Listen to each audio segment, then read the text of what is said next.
Salut, bienvenue. Aujourd'hui, on va faire une vidéo un petit peu plus courte, probablement. Ça pourrait vous intéresser parce que je vais vous montrer une des façons que je fais pour comprendre les comportements de la lumière. Peu importe si on apprend les différentes façons de mettre la lumière, parce que c'est pas vrai que si on met la lumière à droite, à gauche, en haut, en bas, je veux dire de la même façon tout le temps, on pourrait avoir des bons résultats, mais on n'est pas créatif.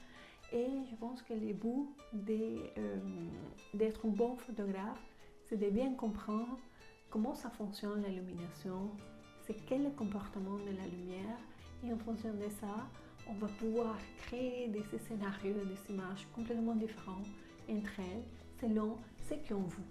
Okay?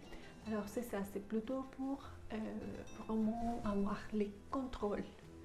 Pour le faire, je me mets ici par terre et je vais vous montrer rapidement qu'est-ce qu'on va utiliser. La première chose, c'est simplement un flash. By the way, ça c'est mon premier flash que j'ai acheté et ça fait beaucoup. Alors, mon premier flash, on va utiliser. La deuxième chose, c'est simplement un sujet.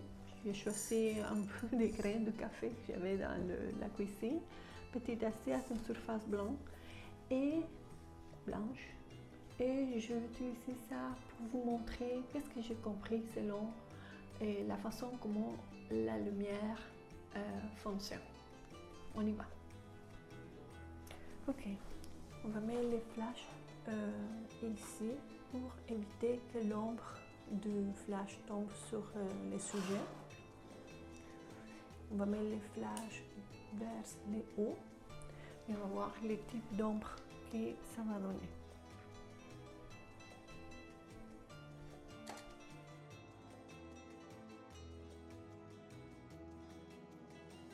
Maintenant,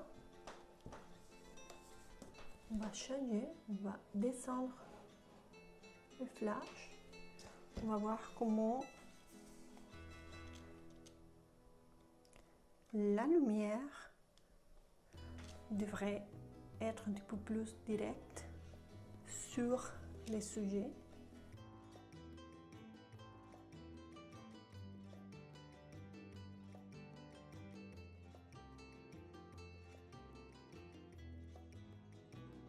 Et le troisième essai, on va mettre très bas.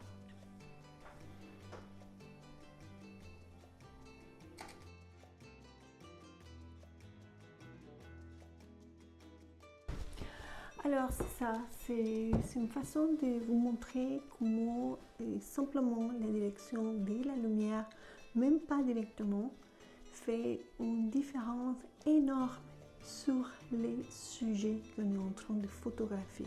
Je pense que la chose c'est plutôt de comprendre qu'est-ce qu'on veut faire.